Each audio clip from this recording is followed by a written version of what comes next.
mean, that's what the Buffalo Bills are all about right there. Go Bills.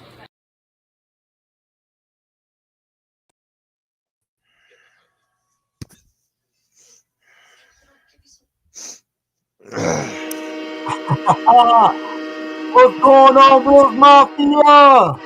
Man, after a game like that, because I know you feeling lovely. I'm feeling lovely. What's going on, Bills Mafia? It's your boy Julian J. Mafia, Big Cuz, Pedro PZ in the building. Another episode of Mafia Talk. How you feeling tonight, Cuz? Talk to Feel me. pretty good. Feel pretty good, man. You know, it's cold on a Tuesday night. He said, "What's up, Prima?" It's cold on a Tuesday night. Cold as Yeah, hell a outside. little bit So, nippy out here, but now after a dub like that, man, we feel nice, good inside, right? oh yeah, man. Oh yeah. That was a hell of a game to be at. I ain't gonna lie, it was. I'm telling you right there in the end zone too, right near the tunnel. So talk to us, man. What was the experience like, man? Just watching the boys come back in another fourth quarter comeback like that. I gotta tell you, I was in the end zone where Josh made that fourth down throw, touchdown throw to Shakir. That shit was nuts because when he threw it, I'm like, it looked like he was throwing it to Shavers, Yeah, and Shakir was kind of just there. But man, that's one of those throws where it's like, who else? yeah. Who else makes that throw? Who else Like, is on the team? and just the Benford interception, and then we go and intercept it the next play, and it's like Literally the next that drive. game. That game went from 28-18, where we're like, I'm sitting there thinking like, golly, Man, he and might then all of a sudden, get up early and beat traffic type of thing. all of a sudden, it's 39-28, and I'm like, whoa, what the fuck just happened? Right. But just the atmosphere. It was a snow globe, man, in the stadium. It was nice, man. It was Yeah. nice. It wasn't too Too cold. windy. No, Nah. It wasn't too windy. The snow was falling down perfectly. It was one of those games, man. It looked good. It was good visuals. Good Yeah. visuals. But what can we say, man? MVP. Another MVP MVP. performance. Just like another MVP in the comment section. Sandra, not see nothing but love. Always faithful every week. We appreciate the support and the love every week. Yo, before we dive further into the show, couple shout outs, couple announcements. Mafia Talk and Wingnuts are doing another collab coming up for the Bills versus Cleveland game, December 21st. It's gonna be a Mafia Talk Bills game, and we're also celebrating me and my baby Lonnie's birthday. He was born on the same day on Christmas Eve, so we're celebrating it on the 21st with the Mafia. So, like I said, birthday party, Bills game, Mafia Talk. We gonna do it up, man. We gonna fill that bar up. We're gonna have a good time, do a live show. Happy birthday, this and the third, and enjoy the Bills, and we're gonna get a big dub that night too. So yeah, come through to Wing Nuts. We put up the joint 4600, right? Yep. 4600 Genesee, right next to the airport, man. Pull up December 21st. Wing Nuts. We're gonna collab again, do a live show. Mafia Talk Wing Nuts. We're also celebrating our birthdays too, so it's gonna be a good time. So she'll come through, say what's up, and then get some wings, get a couple good drinks, and enjoy the Bills game. And we gonna do it right, man. Last time was amazing. Me and Big Cuz had the whole bar turned up on the Tuesday, but yeah, on a Sunday during the Bills game, it's gonna be even crazier. So yeah, come through, show some love, show some support, say your birthday, and yeah, we're gonna have a good time. So that's December 21st at Wing Nuts, right next to the airport, 4600 Genesee Street. Nothing but love to my man John out there. You already know best wings in Buffalo. Get nuts if you think you can outdo Wing Nuts. I could go for some of those shits right now. To be honest. I ain't gonna When lie. when I was out in Pittsburgh, man, we had a chicken wing contest, and she was like, "Oh, we need one more person." I'm like, "Shit, I ain't gonna win, but let me get some wings." Yeah, hell yeah, shit. I went up there, I'm like, man, fuck the race. I'm taking my time with these wings. Man, I'm telling you, wing nuts are the best. If you haven't had them, go get them. There's multiple locations. There's on Genesee next to the airport. They're definitely worth all it. the locations, man. The wing nut sauce is amazing. With the saucy Cajun. Yeah, the Cajun hot sauce. Yeah, that shit. Yeah, bro. Wing nuts is best wings in Buffalo. And best tomorrow is dollar wings. So if you ever Dollar never Wing tried Wednesday. it, Tomorrow's the day. Yes, sir. Shit, we gonna have to pull up, cuz. I know, right? Shit. But yeah, nothing but love, everybody in the chat. I mean, Tommy, nothing but love, holding it I down mean, for Mafia Sports Support YouTube channel. Make sure y'all like, share, subscribe, show some love. Great episodes all week long. You got Mafia Talk on Tuesdays. Tommy got a bunch of episodes going on throughout the week on Friday as well. So him and Dan Mitchell do a show together. We're trying to get Dan Mitchell on the podcast soon. So yeah, man. Hopefully we can lock that in. We got a couple other guests popping up later on. Hopefully they can make some time. Got my man Table Smashers and my guys I met at the Christmas lighting event downtown at the Fountain Plaza. He's the one who makes the buffalo coats. Wild Buffalo, Wild Coat. yeah. No, fire, no. Yeah. You know My man, Eagle. my man Brandon in the chat. What's the Chiefs record? 6-7. 6-7. Funny as my man. Shout out to Brandon. Oh, you got Brandon. Number Yeah, one, Brandon. Brandon, Sandra, John Roberts, as always. Excuse me. John Roberts always showing love. We need to make a statement against the Patriots. Our pass rush stink. I do agree. But at the same We time, missed Joey Bosa on Sunday. We did. Yeah. But hey, man, shout out to the run defense. Jordan Phillips with the big the tip on the Right. pass. Epinesa making a good play on it. Christian motherfucking Benford. Big My dog. Man, we gonna dive right into it. Two damn weeks in a row, bro. Big dogs of the game. Come on, talk to us, cuz. Christian Benford.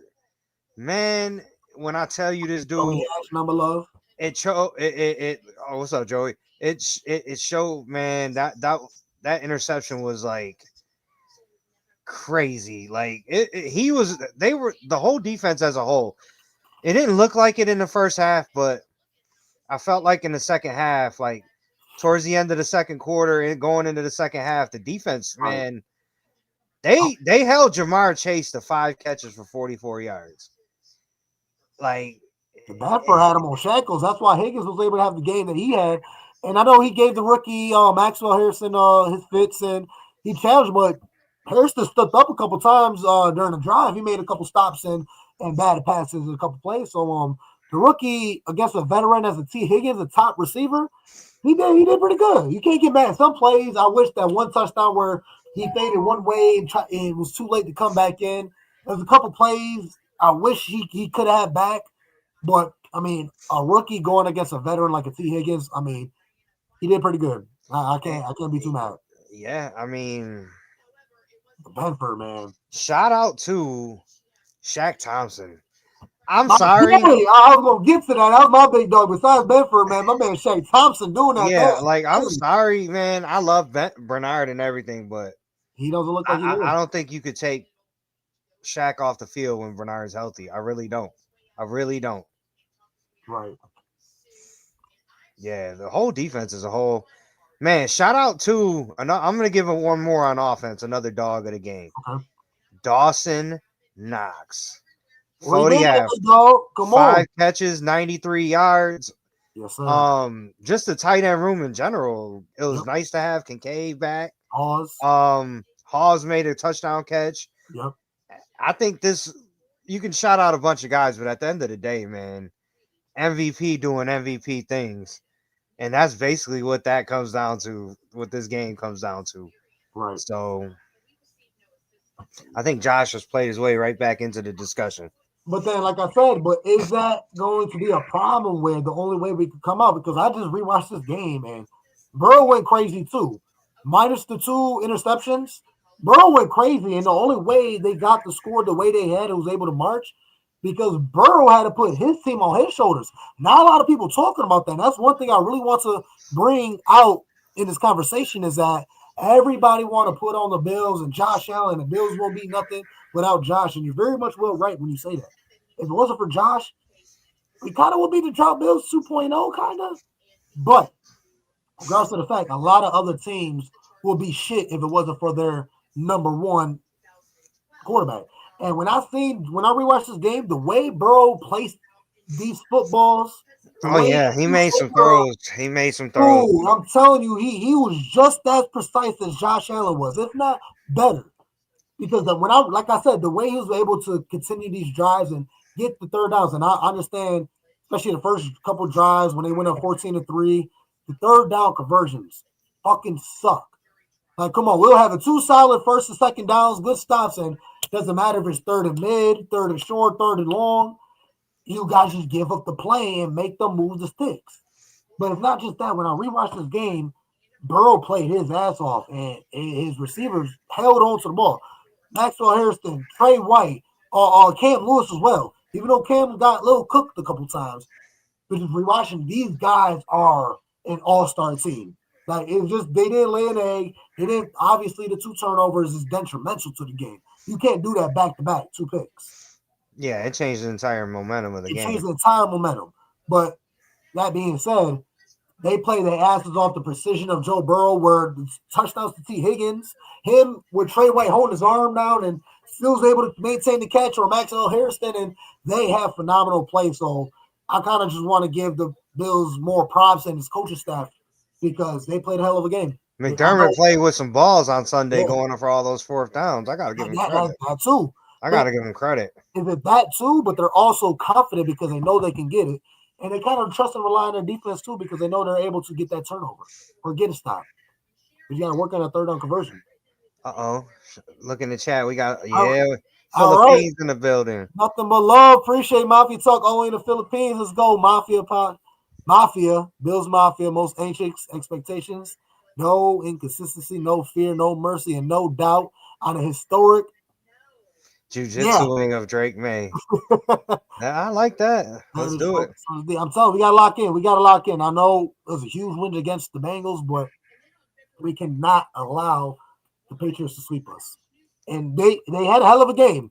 Stephon Diggs went off, but they only won by 3 points. Yeah, so, we also didn't have Max Harrison or Jordan Poyer in the ball game when we played them and we lost. Right. So they're going to see a different defense. Mm-hmm.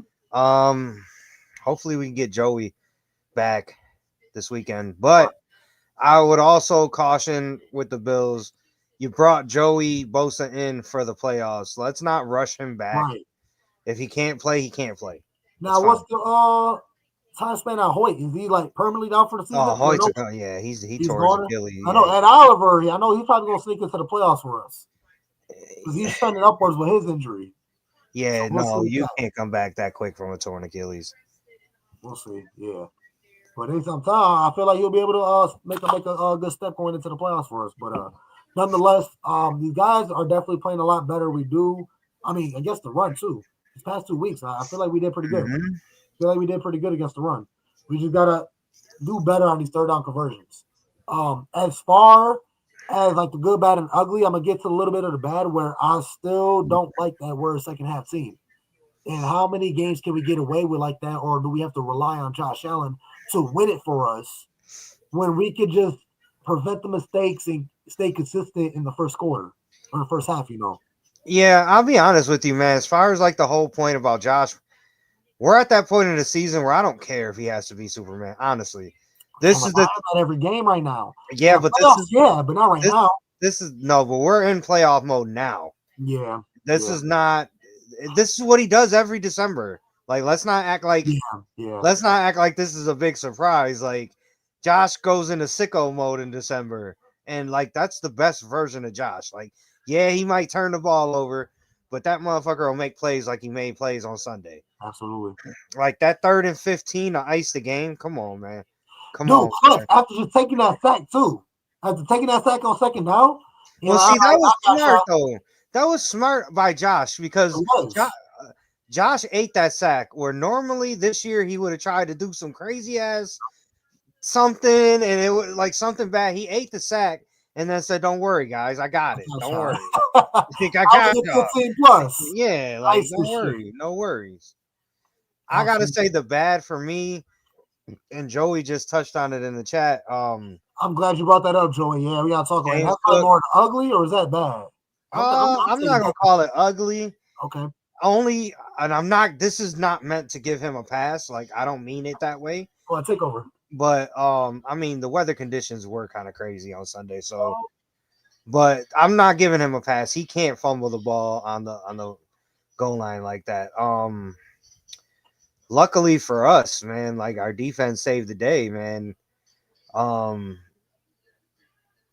gotta just say, man, what a game though. Like just to be there, that atmosphere in the stadium. Uh it really was like a snow globe. I don't know how it looked on TV because I didn't go back and rewatch it, but um I got you, cuz. But when we talk about James Cook on that, like, let's really talk about that because that is ugly for me. The performance of James Cook. I get it, you're a phenomenal running back, but we never really took you as a fumbling running back, and now you're fumbling the ball, but not in a traditional way where it's like a peanut punch or somebody just dropped their shoulder and put their helmet right into the ball and wrapped you up like a textbook tackle. It's none of that. Dude, last week you fumbled the ball yourself because you need it. I get the defenseman like tapped your leg and you stumbled and try to gain your balance, but bro, you're not securing the ball when you run. The ball is loose out there and it's easy for somebody to tickle you and the ball falls down. So like I'm gonna have to get on your ass real quick. No, I'm aware these are sloppy fumbles. These are fumbles a top running back should not be doing. Like you know what I mean? These are like rookie mistakes. These are rookie fumbles. These are, and you're that dog, and I do not want to take away from him. Like you earned every penny we paid you, James Cook. I'm not taking that away from you, but I gotta get on your ass on this shit.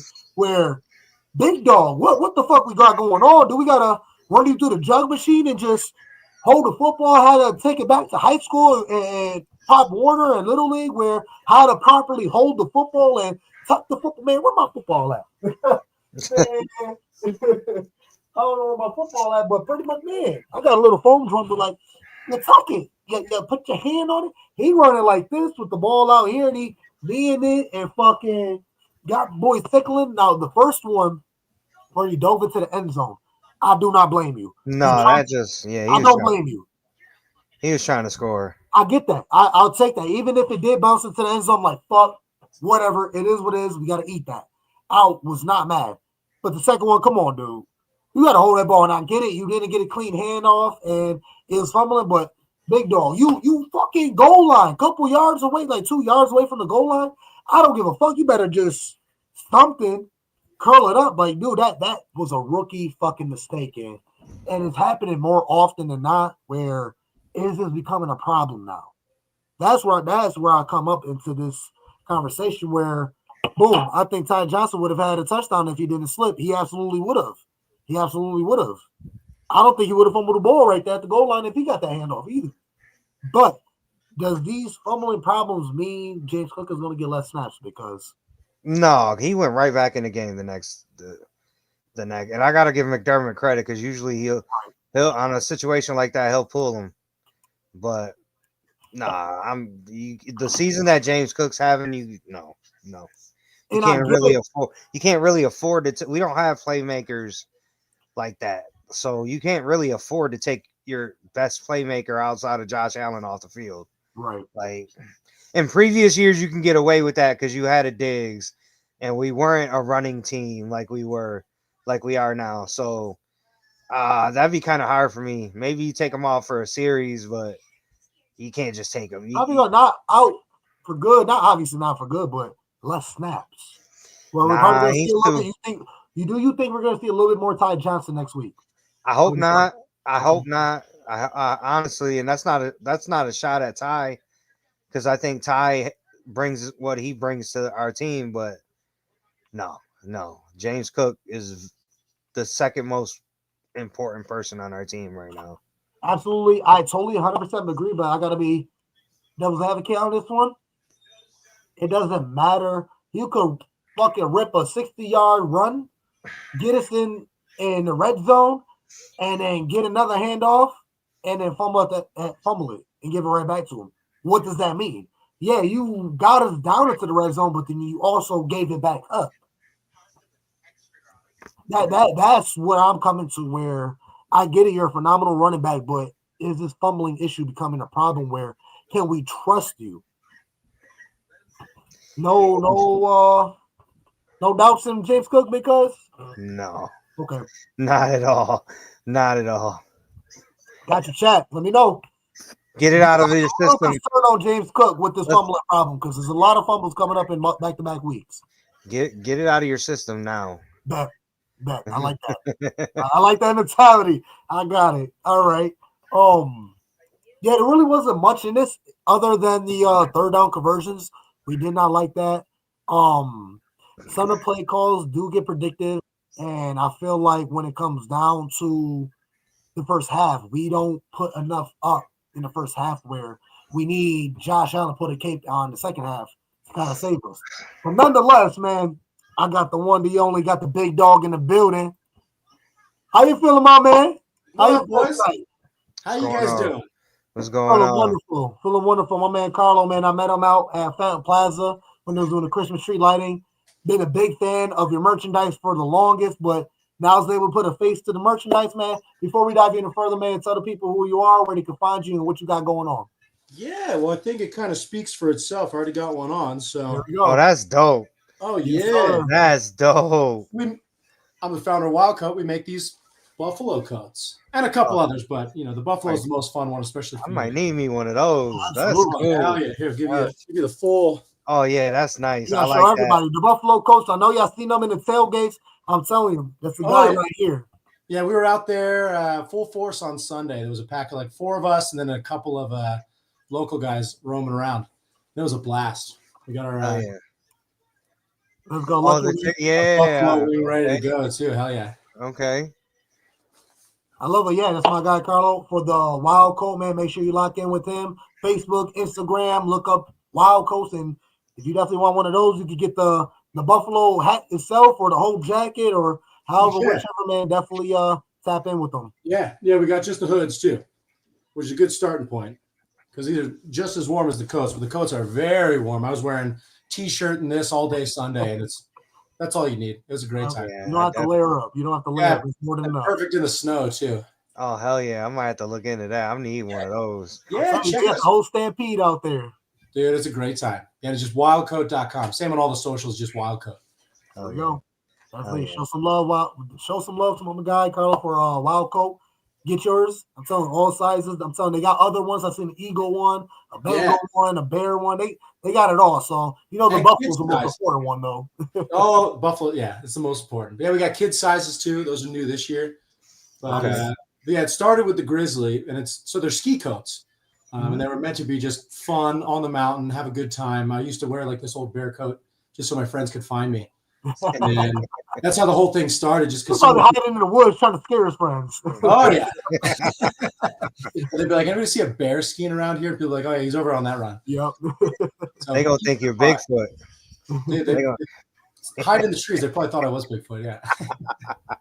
But it all started from there, and we the Grizzlies were a hit, and then we realized like, let's go to a Bears game and see if the fans like them. And it was, blew up there, having a great time. And we were like, all right, well, we got to do a Bills. We got Eagle and Lion this year. Got Tiger as well for the Bengals. I'll tell you what, though, I think the Bills tailgate is my favorite tailgate that we've been to, though. Yeah. We've been out 3 years in a row, and really there's nothing quite like it. Yeah. It's definitely an experience. It's Yeah. definitely an experience. Yeah, we're lucky we got to go with the current stadium before they switch over to the new one. Right. Got to experience it a couple times, yeah.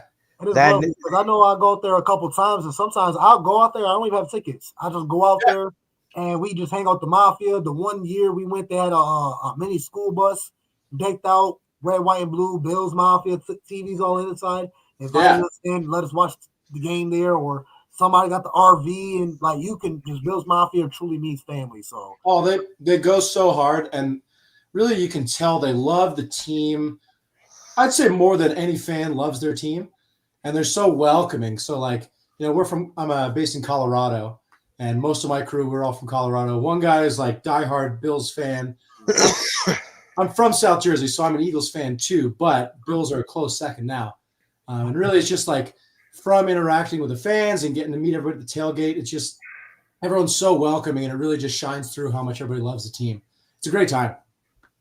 Oh yeah. I got you. So your number one team is Eagles, huh? Yeah, Eagles are number one. Yeah, because I grew up in Jersey and lived there for a long time. So, been an Eagles fan for a while, but I'm starting to branch out a little bit, especially now that Bills are looking pretty good. Tailgates are kind of fun. Absolutely. Oh We're yeah. not going out like We got Josh to Allen. trade that Kelly Green for the red, white, and blue, maybe.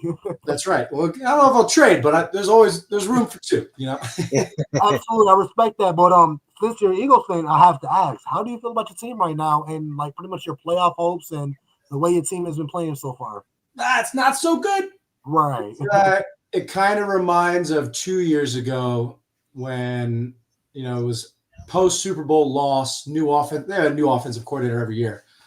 So it's when it was a Brian Johnson 2 years ago or 3 years ago. And it was the same thing. It was like, things aren't clicking. They have all these weapons and it's just not working. And it's like, why is it not working? And then he dips. Kellen Moore comes in. They're fantastic again, just because I think it's like, he's a true offensive coordinator. And I think with Kevin Patullo, it's kind of the same boat. I don't know if he's that good of an offensive coordinator or, it's his first year too, right? Like he could become one. I just think it's not working this year. You can't score like 15, 20 points a game and expect to win, even if your defense is fantastic. Yeah.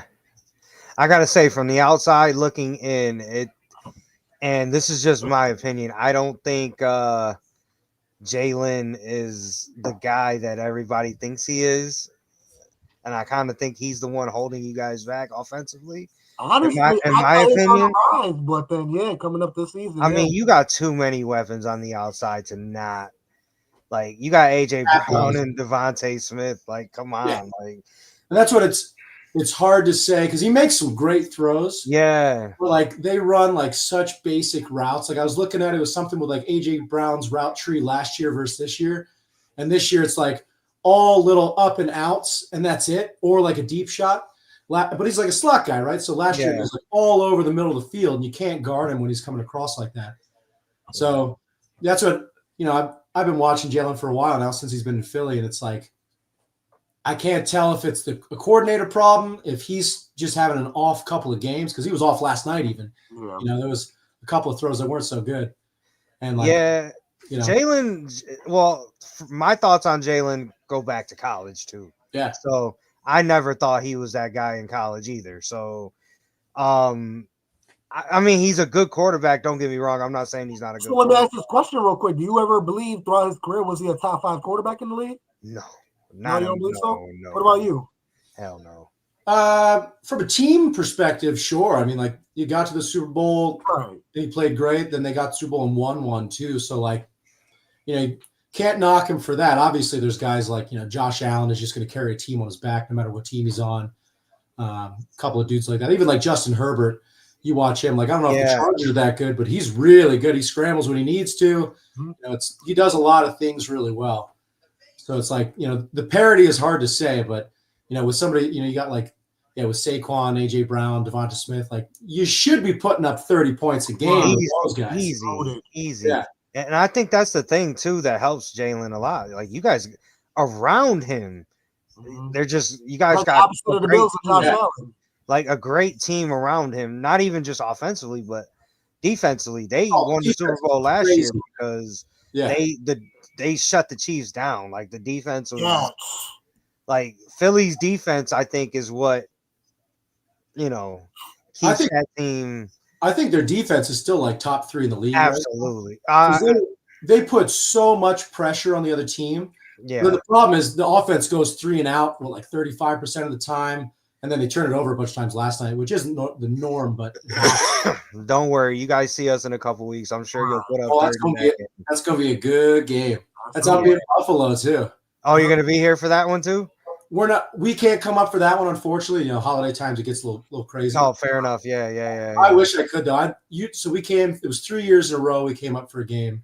This year we were here last weekend. It was the snow game, which was just amazing. Experience a snow game in Buffalo is what everybody you dream for. Right. Yeah, and with a win, it was so hype. Yeah. It was one of those perfect snow games because the wind wasn't howling. Yeah, and you can enjoy. Yeah, you can enjoy it. It was just nice. A snow globe. It was a snow globe. Yeah. Listen, I was at the perfect game, the wild card Patriots game, where we had the perfect game. I was freezing my ass off out there. But were you? Yeah. But I'm telling you, it was a hell of a game because we scored every single drive, man. I'm telling you, that Bill Shout song was embedded to my brain. We stood Just out too there. cold. It was like below freezing. Yeah, I we wish needed I had one of one of the those. buffalo jackets because I would have been warm. Ooh, yeah, you need some of these. We have not been cold in these coats yet. We've been to Out it. Buffalo in end of December. We've been out to Chicago in January. Cincy when it's cold. We're in Colorado, so we go skiing all the time. Hell yeah. Haven't been cold yet, which it's a good thing, especially if you're out on a tailgate for like 8 hours. Yes. Cracking dawn, man. Bills Mafia already out there. Oh yeah, that's what we were saying because it was supposed to be a 4:00 game, but it got bumped up. Yeah. So we were like, it might be an okay thing because either way, everyone's coming out at like 6 a.m. Oh yeah, for sure. And it was even worse before they closed down the RV lot to build the stadium. The RV lot used to be across the street where the stadium is. Man, there would be people that would park and they'd spend Thursday night, Friday night, Saturday night in their RVs at the stadium and just Crazy. Camp out there. And then someone's got to fall in the pit. Yeah, stadium, right? That was the thing a couple years ago. Yeah, a couple years ago they were building stadiums and we had to feed a fan to the pit. And yeah, people were willing to take the trespassing charge. Yeah, for just sure. to feed the pit. And I swear it was a tradition because the one game nobody fed the pit is when we lost that game. Was it 13 seconds or no? No, it was the next year. I think it was the Bengals game. Oh, okay. Yeah. You got to have some good traditions, though, which I feel like Bills fans know a good thing about traditions with like Pinto Ron with the ketchup and mustard. Yeah. The bowling ball out in the hammer lot. Like now the tables. Oh, yeah. We saw the tables. So we saw a guy, because from what I've heard, the hammer lot, no table smashing goes on there. It's not the place for it. But they were out in like the cement, like the asphalt lots doing smashing. And one guy, he went for it 2 times in a row and missed both times. First time he went too far, smacked his head on the ground, picks up the crowd, gets back up, and then he cuts it short and he kind of smacked. I think he's concussed. He might have been concussed before just to do that. But yeah, I'm pretty sure. Yeah, but it's a good tradition, though. It's been times where dude was on fire and he's like, turn like, yeah, my dude, stop, drop a roll, you're on fire. Right? Yeah. No, yeah. Bills tailgates an experience. They go hard. An experience. It's been fun. We're fortunate. We've been to a couple different tailgates, and wearing the coats. A lot of times, like you're just instantly the fans just bring in. They're like, "You got to come over our tailgate. What do you need? You look thirsty. You look hungry. Take whatever you want." Right. And I think the Bills have been the most welcoming. They're like on like the crazy scale and the welcome scale. They're both up there. Right.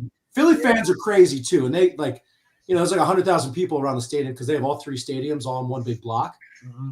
But they got that like the East Coast. If they don't know you, they're not going to necessarily welcome you in. Yeah, I was gonna say Philly, Buffalo tailgates like Philly, but with less hostility. Right. But if you know somebody, you're fine. Like they'll be like, "Oh, my cousin John, get in here." Like, we'll make you a sandwich, whatever you want. Yeah, for sure. So funny enough, so my parents live out in Jersey still, so. We had like a crew going out. We went to 2 Eagles games this year. One was the Lions, one was the Bears. And my dad was wearing the other team's coat because we make a Lion coat and a Bear coat. Yeah. And he loves to just goof on people, but he had his Eagles shirt on underneath. So he'd like walk up to a group of Eagles fans wearing a Lion coat, and they're kind of like, what's wrong with this guy? Yeah, right. What's he doing? And then he shows the Eagle coat, or Eagle shirt. He's like, we're cool. So it's not like they're not going to like punch you in the face right away, but they'll kind of give you that stink eye a little bit until they know you're cool. Listen, I'm one like that too. I talk shit to everybody. I was just at the gas station earlier, and I hold the door open for a dude. He's wearing the Bills hat. I'm like, okay, go Bills. And then I walked in. I see somebody else coming. I hold the door open for him. I see the Eagle sweater. I'm like, yep, nope. You're Eagle. Never mind. Open the door for you, nope. But obviously, I don't know. I always suck my shit, but it's always out of love and respect because we're all football fans at the end of the day. We don't take this to heart, but exactly. Suck my shit. Exactly. Especially like the tailgate, it's just kind of like an escape from life for a lot of people where it's I get to rep my team, have a good day, not think about anything but the Bills or whatever team you like. Yep. And hopefully your team wins, but either way, you're just hanging out with your friends, meeting people. We were talking to, it was he goes by Who Day Baby. He's one of the Bengals super fans. Okay. And he was showing us around the Bengals tailgate. This was last season. And he was saying how, like, the tailgate scene is like the last true neighborhood feel that you get for a lot of people. Yeah, Because that's it's like, true. you know, you get like eight games a year. You see the same people. Like, you might kind of lose touch off the season, but during the season, it's like, you know, this is my Sunday thing. Yeah, I think I seen one of you guys make codes for Bengals, right? Mm-hmm. I think I seen a few of them in the Yeah. stand in the tailgate on Sunday. To be honest, Yeah. There was a couple of it was the guy Houday Baby and then Tony the Tiger. yeah, I think I seen him, and Yeah, I thought that coat was cool as hell. I ain't gonna lie. the Tiger one looks so good. That one's just like the website. They got a whole bunch of them. mm-hmm. Even Yeah, the Eagle one is dope. I might have to go check that out. I need to buy myself a Christmas present. Right? And we're doing we got a holiday sale going on through the end of December. Okay. There we go. End of football, holiday, get it rolling. Yeah. Hell yeah. So before we move a little further, I got another big dog in the building. I got my man Mac from Table Smashers in the building. Big dog, you want to turn your camera a little bit? You a little sideways. Where am I? Well, bring it this way. What you need me to do? Yo, you a little sideways, big dog. We can all turn with him. Yeah. There we go. We got My boys, what's the word? Talk to me nice, man. What's going on? It ain't nothing, same shit, same fight, different round, man. What's the word? Y'all good? Yeah, how you been, man? How you doing? You good? Listen, Everything good? I can't complain, man. Won't nobody listen anyway, man. What's the word? Y'all good? What I missed? What I missed? Oh no, we just shot with my man over from Wild Card, my man Carlo. He got the Buffalo jacket, my man. Tap in with my dude. We got Table Smashers, Wild Coat. Y'all need to link in, tap in, power moves right there. Right? Let me know, man. Let me know. There's another great podcaster right below my man Mac, Mafia. Great podcaster out there in New York, Bronx, right? My man Brooklyn. Nah, Bronx, New Bronx City. Bronx sir. City. Yes, New sir. Bronx City, man. New Bronx City. Yes, sir. He hold things down out there. It's my man Carlo from Wild Coat. He got the Buffalo jackets, hoodies, all that great stuff. I'm telling you. I seen them boys downtown Buffalo, and they had a stampede out there, so I had to show my man some love. Yeah, that shit tight. That shit tight. I like it. And they're warm as hell. I'm sweating a little bit right now. Just waiting. Ain't nothing wrong with that, though. You look good. That's what's important, man. You look good. Exactly. That's all that matters, man. What's good, my brothers? What I missed, man? What I missed? Not much, man. We was wrapping up the Bills game. We was stepping into my big dog Carlo over here, talking about his merchandise, and he Eagles fan too. So we was chopping up about Eagles and Bills because I know we got a matchup coming up right there. So we could wrap up out there, but obviously we love to get an Eagles and opposing team's perspective. So big dog, I know you got the questions lined up, man. Talk to an Eagles fan and see how you feel about our upcoming matchup. Well, like I said, I mean, listen, them boys is hurting over there a little bit, but I wouldn't sleep on them at all, man. Listen, them boys is gonna be all right, man. Them boys are gonna be all right. They're gonna pick it up when it matters most. I got a close friend of mine. He's a diehard Eagles fan. He was mad as hell, man. Listen, mad as hell, and only true fans can really relate to that. You understand what I'm saying? Like when your team lose. If you know enough to know, you just leave that man alone, man. But you don't bother him. You just leave him alone. But listen, I wouldn't be worried. I think they'll be all right. They got some things to iron out, but overall, I think they'll be all right, man. They do. Hopefully, it's one of those where like you lose a couple games and you learn how to win, and you use that for the playoffs instead of 2023 when the same thing happened. They started like 8-1 and then lost. It was very similar, and then their first round playoff loss. Because they just kind of fell into that groove of you can't figure it out and just, early exit. So hopefully it's not that. Hopefully they figure it out. Defense is looking fantastic.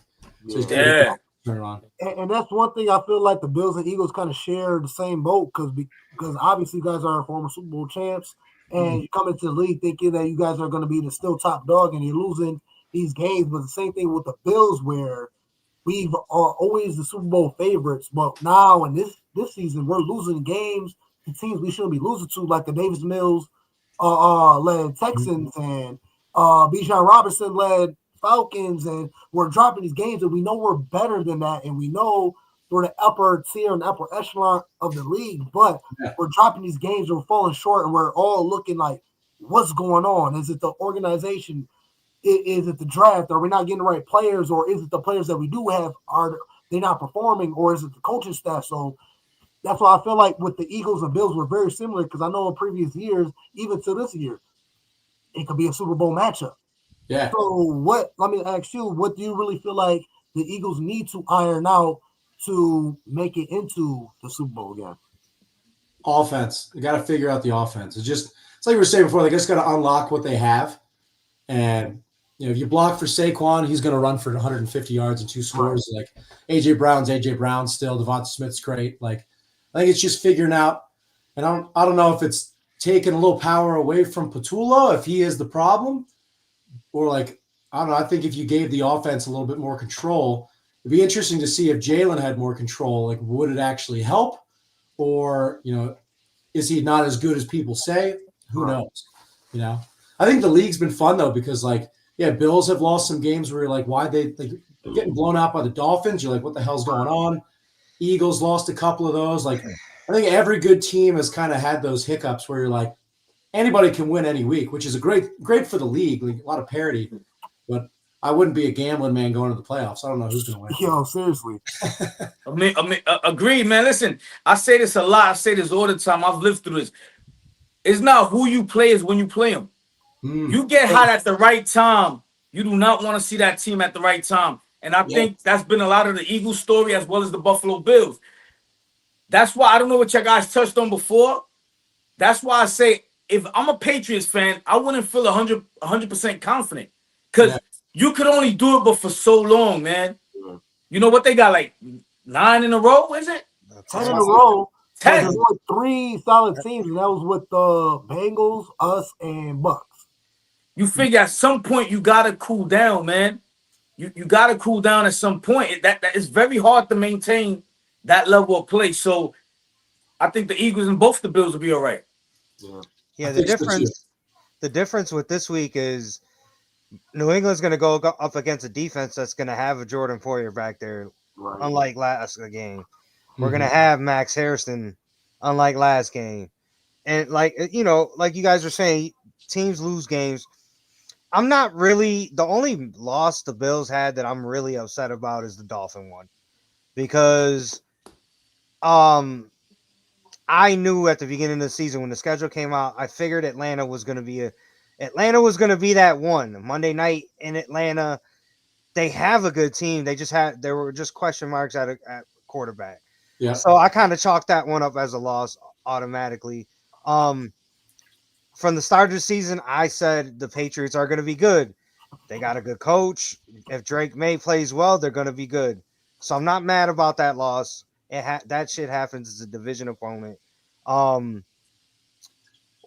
the Texans, their defense is crazy. Like crazy. Their defense is crazy. So, and the fact that we were right there at the end, I can't really be too mad about that one either. So, like, it is what it is, man. That's what makes football beautiful, right? We're at the time where it's like, all right, it's playoff time for everybody.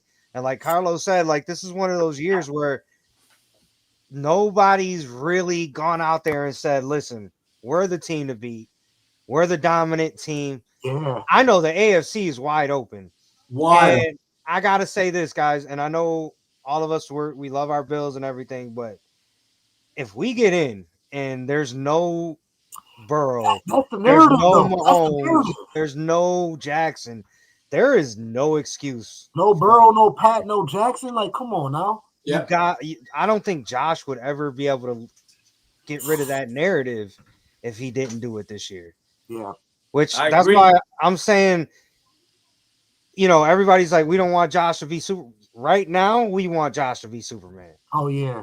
This is the time of the year. This is the best. That Josh we seen on Sunday.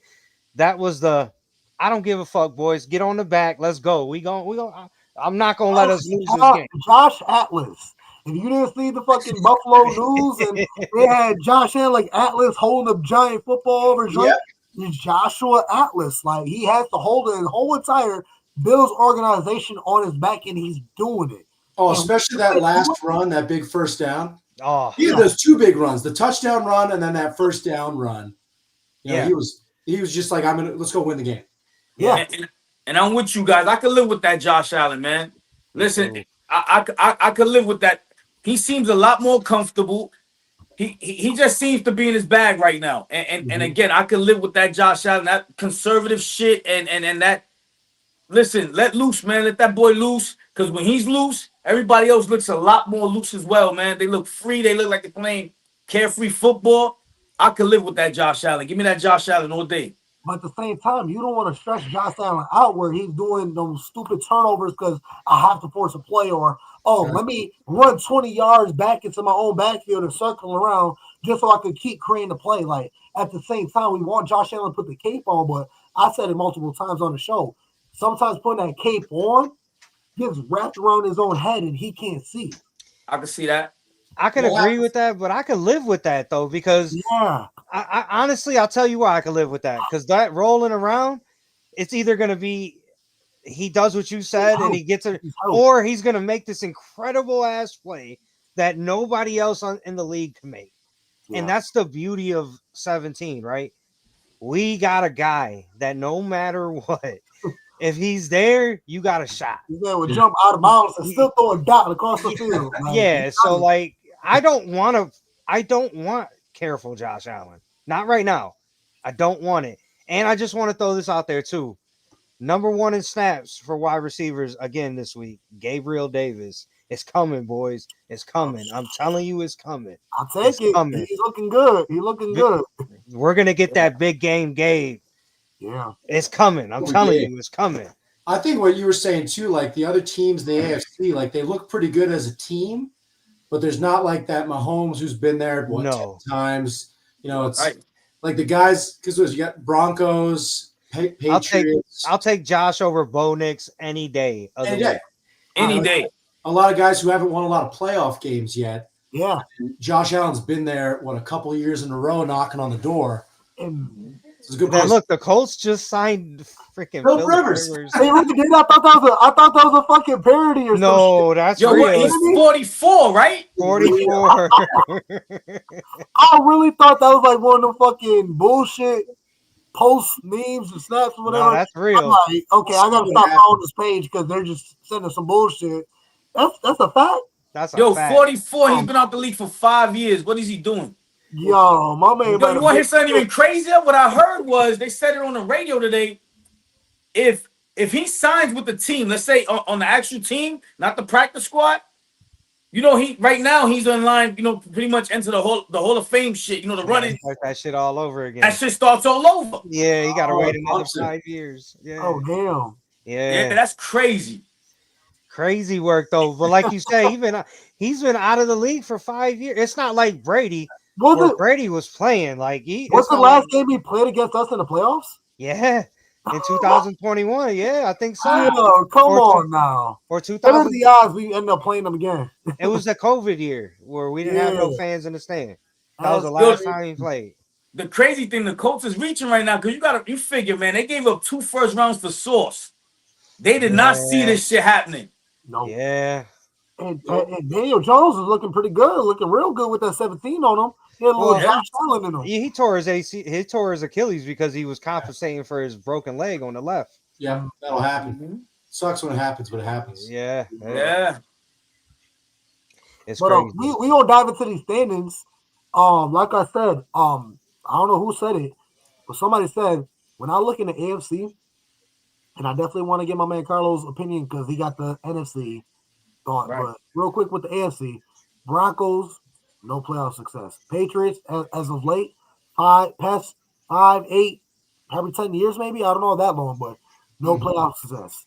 Jaguars, none. Steelers, none. Chargers, I don't think much. Texans, nothing. The Buffalo Bills are the only one with playoff success. Yeah. I mean, it's a good place to be in for the Bills. Right now, you're telling me if the playoffs started today, right, we'd be going to Jacksonville. Yeah. Okay. Cool. I'm comfortable with that. I can live there. Cool. We said the Bengals had our number, and we see what we did. Does Jacksonville have our number? I don't see it. Nah, I don't see it. Nah, I don't think so. Hell no. Because talk to me, because we lost fucking a game way back fucking 6-9 after coming off a game of 40 points, and we only put up 6 points. 2 field goals, Josh Allen can't score. We fucking lost 6-9. Then we go overseas. I get it that game.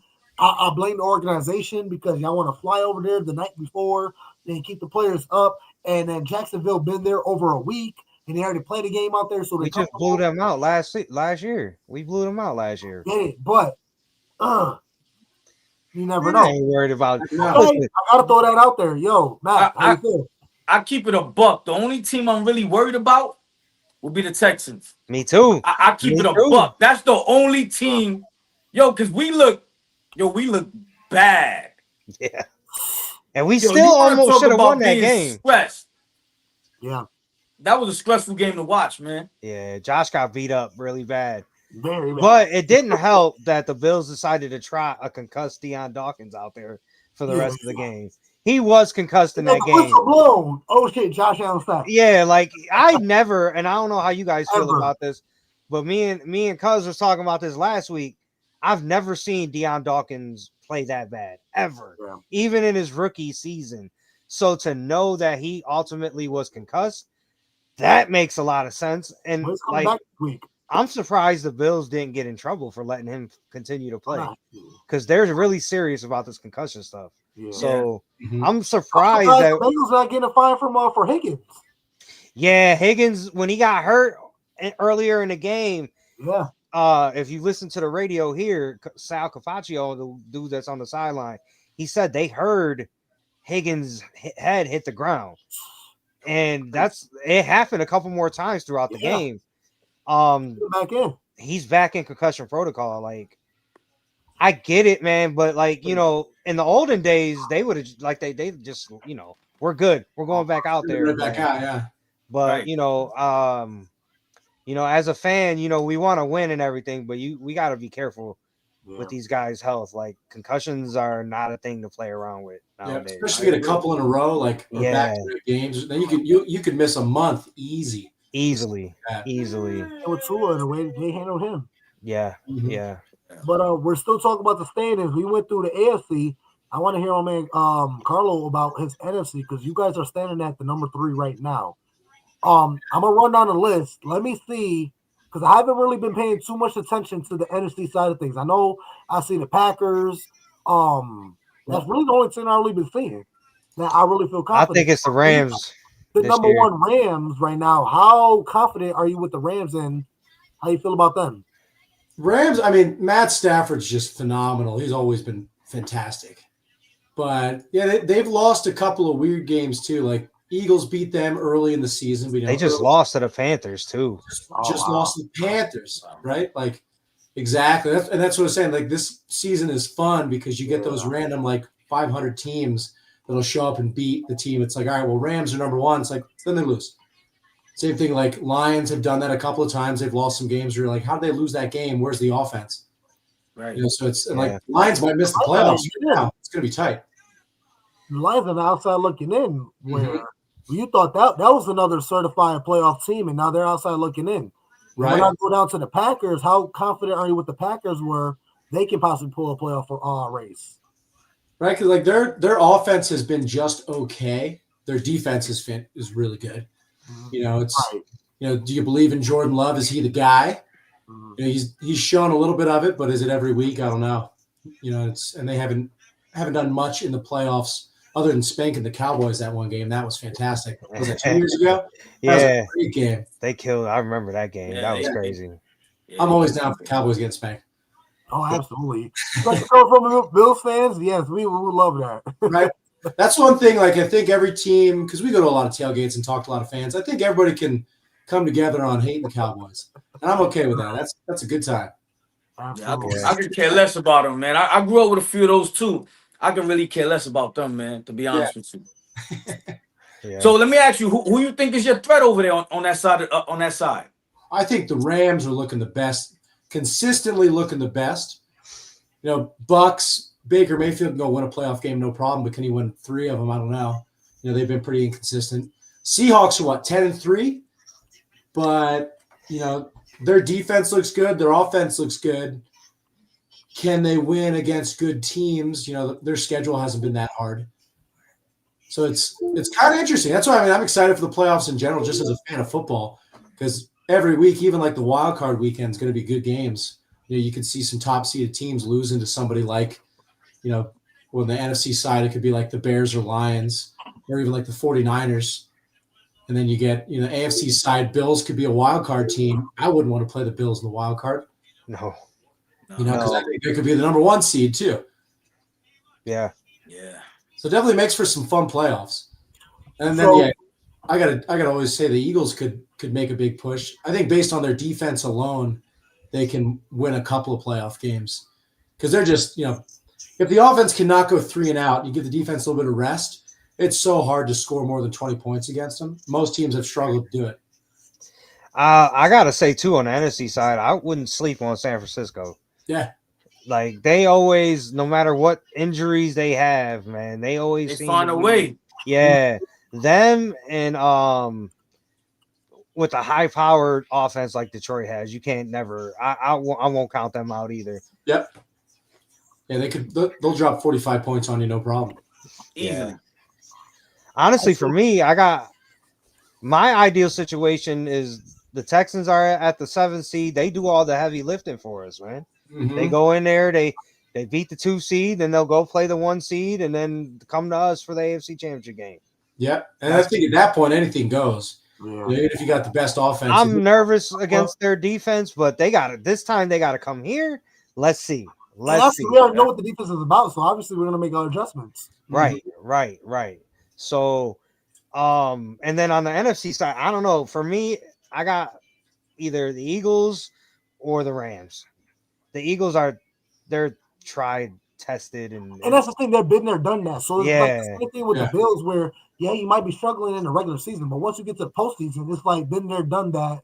Let's stack these wins up and can you go into Philadelphia and win in the playoffs? I don't know.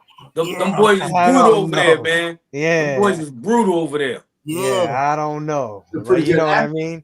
Eagles' schedule's been brutal too. Like they've played the Chargers, the Bears, Lions, Packers, Broncos, Bucks, Rams, Chiefs. Like they've had a miserable schedule. Like it feels like every week is a playoff game.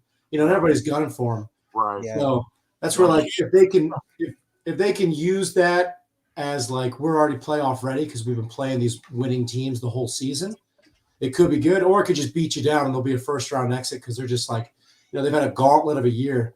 I think they've had like every other game has been away too. They haven't had back-to-back home games. It's the only team. Okay.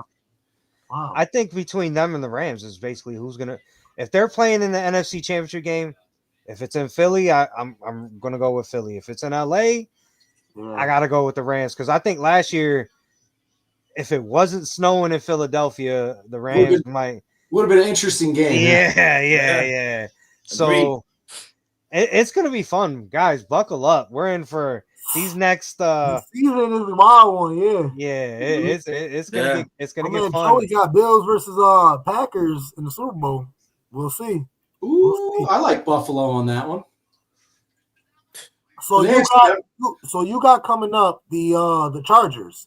How confident are you coming into Week 14? They just lost to them last night. Oh, was it? Okay, so it's the last week. Who you guys playing up next? What do they got? They got Raiders, Commanders, and then Bills, and then Commanders again. Raiders they should have. It's finally like a couple of easier games, except for the Bills, obviously. But like Raiders and Commanders, where the Commanders are right now, like Eagles should beat them. But yeah, the in Buffalo game is going to be a good one. I can see you guys going 3-1 the rest of the year. And of course, I'm the ones right. To my, I feel like the way the Eagles have been playing, I feel like this will be the one because you guys definitely had the 1 foot up on us on the previous games, and I'm gonna talk my shit. It's all bullshit because the refs fucking won it for y'all. Because the last time we played, we had Stephon Diggs, his jersey got ripped off his chest, and Josh Allen got his jersey ripped off, and he tried to throw the ball to Gabe Davis, and he gonna call this bullshit, say what intentional grounding, and Gabe Davis was fucking 5 yards away. Bullshit. But at the same time, you can't really blame the refs. Both teams played. It was a rainy game, too. Yeah. That's what I'm saying. So the 2 times we have played, I could talk my shit about the refs, but you guys also had the one up against, especially going in overtime. And Yeah, Josh Allen got a horrible record going into overtime. So it's tough, man. I feel like the refs this year, it's a lot of games have been decided not necessarily by refs, but there's been a lot of weird calls or like no calls or calls kind of like when you watch the Chiefs play. They get every call. But Yeah. I wonder if do you think they'll change anything with refs looking at how many games are affected? I mean, I don't. It's been happening so long where they won't, and I really feel like you should get an extra challenge just to challenge a ref's call. Yeah, just one extra. That's it. Right, or like a lack of you can't challenge like a lack of a flag, which is kind of interesting. Yeah, because I remember against the last Chiefs game, it was a phantom offside. They lined up and seen everybody like it was a false or offsides on the offensive player. He did not move. Yeah. Well, how many times in the AFC Championship game last year did Chris Jones line up in the neutral zone? Right. All the damn time. Or the right tackle. The right tackle. I don't know whose name, but it's their right tackle who's full start every single time. It's like a half second. He's already pulling back before the ball snapped every single time. Johnson does that a lot on the Eagles. Yeah. I think it's one of those where like the timing, ref in football has to be, I think it's the hardest sport to ref because there's so many things going on. And there's like a holding on every play. And it's like, when do you call it a hold? When did he let go?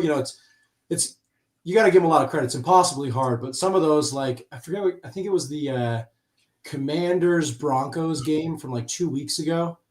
It was when Mariota had like a great run that was going to be a big first down, and he got tripped. And they went back and reviewed if he got touched because he would have been down by contact, but they couldn't review that it was a trip, which would have been a 15-yard penalty. But they could say like, yes, he got touched, it goes back, but you can't challenge that. Well, the touching was an illegal touch, like he got tripped. And I think that's the kind of stuff where like they need to make a couple of tweaks, or like, the famous ones with the Saints Vikings playoff game where the guy got clobbered at the end, no pass interference. Like something should be able to happen.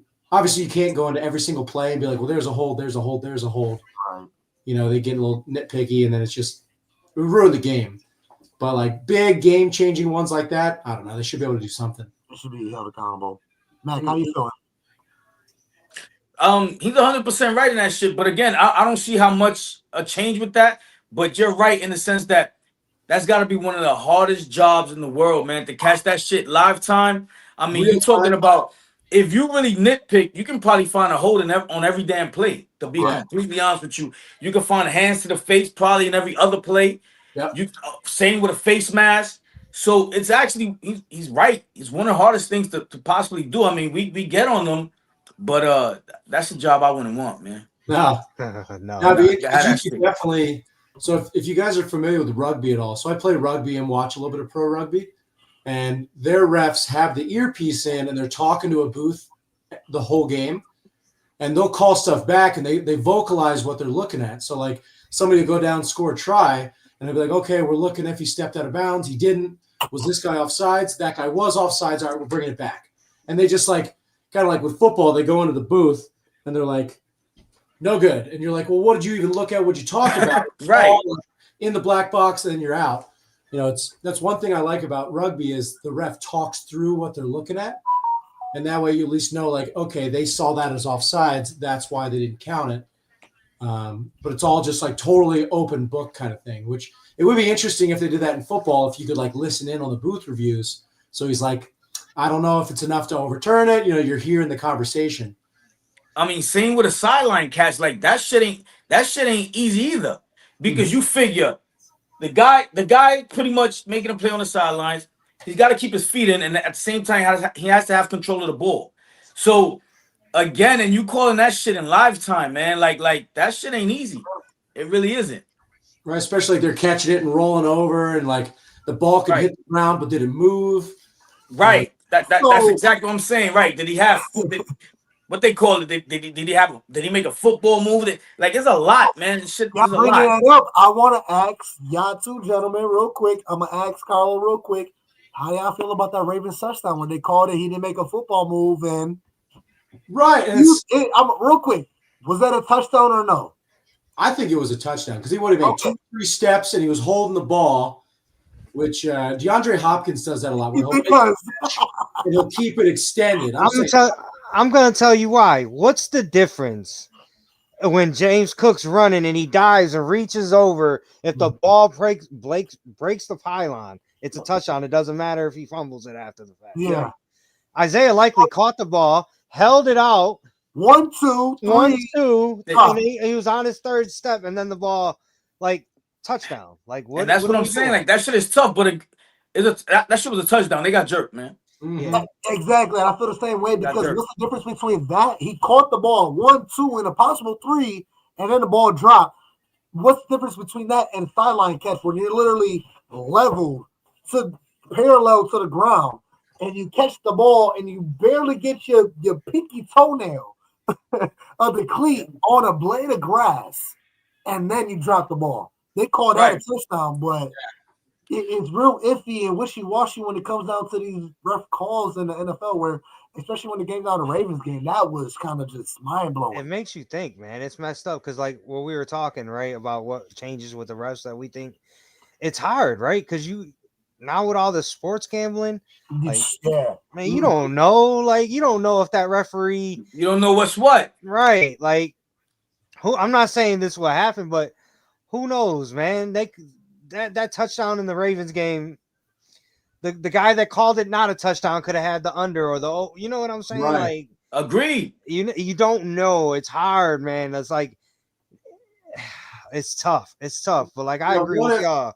What if they added like a third option where something like that, where it's like it's so tight that you can't even make a call, they get to replay it.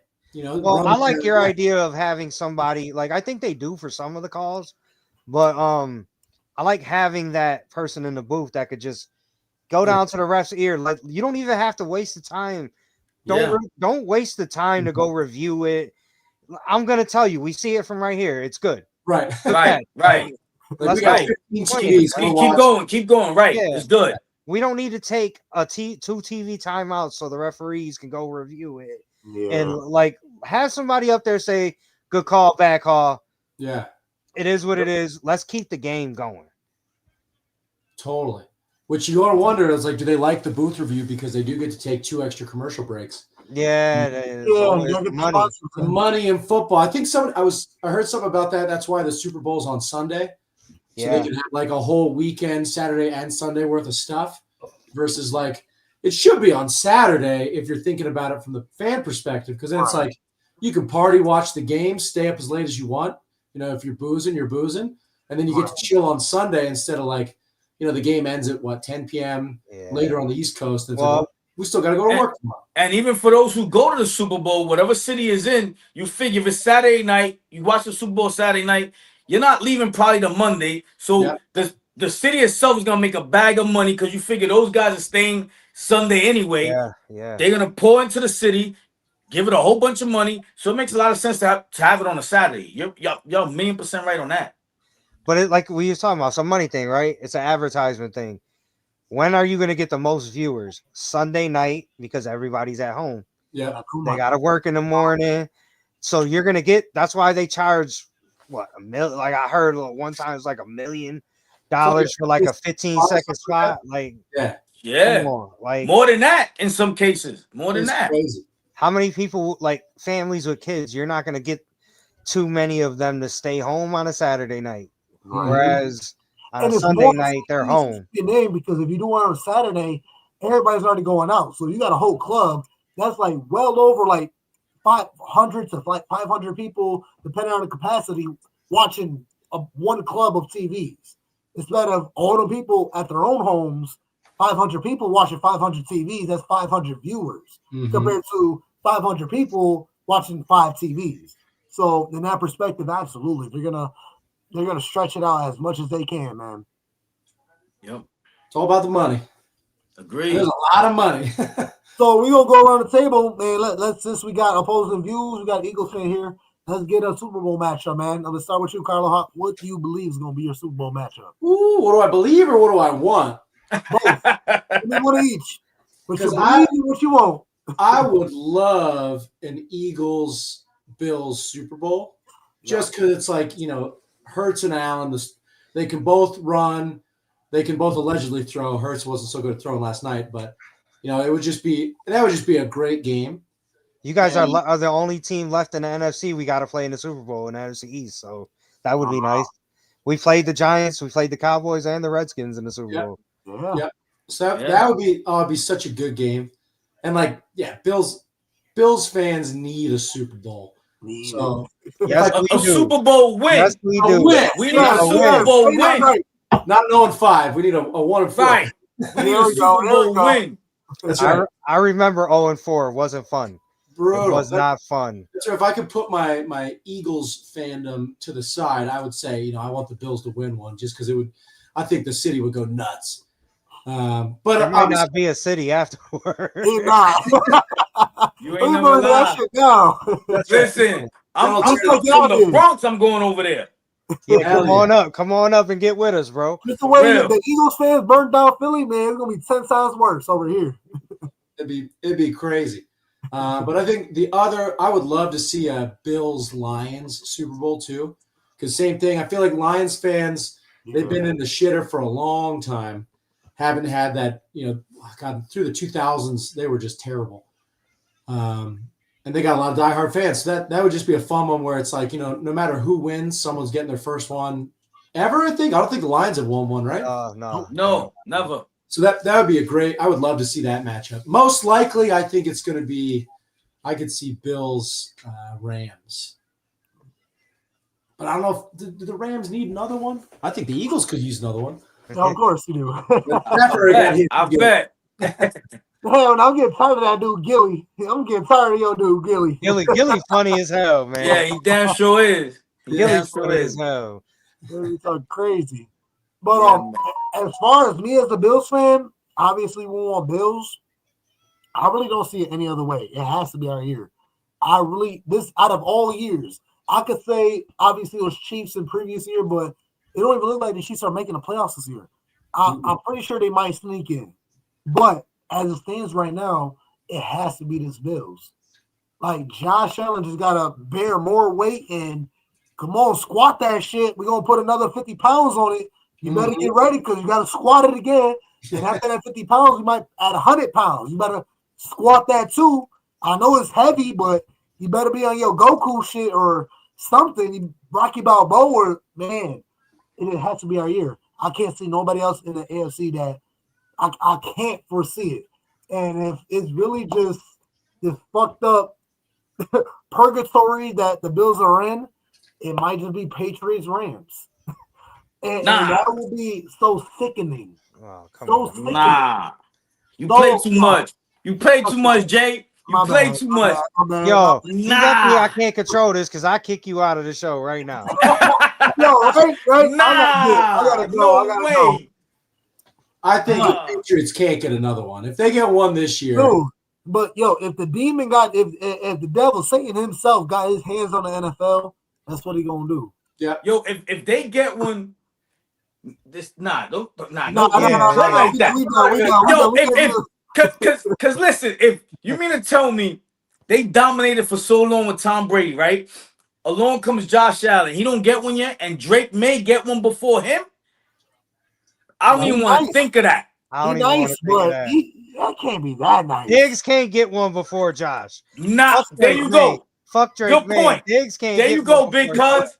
We gonna jump him. We gonna jump Diggs. I don't care the time Bills Mafia gonna jump Diggs. Let's get away from that Patriots. Man. Good point, big cuz. Yeah. Word. Listen, Carlo, you gonna dove into some real big, some traumatizing shit with Bills Mafia, man. You can't fathom Understandable. Listen, I'm still traumatized from 13 seconds. Man. That game was crazy. I've been through a lot, man. I've been through a lot. That's why like a game like Sunday meant so much because it's good to be on the opposite side. Because God knows, we've been on that losing end way too much, man. It's nice to win those type of games, right? I 1,000,000% agree, cuz. That one and the Ravens game. We lose that game 9 out of 10 times all the time. Yep.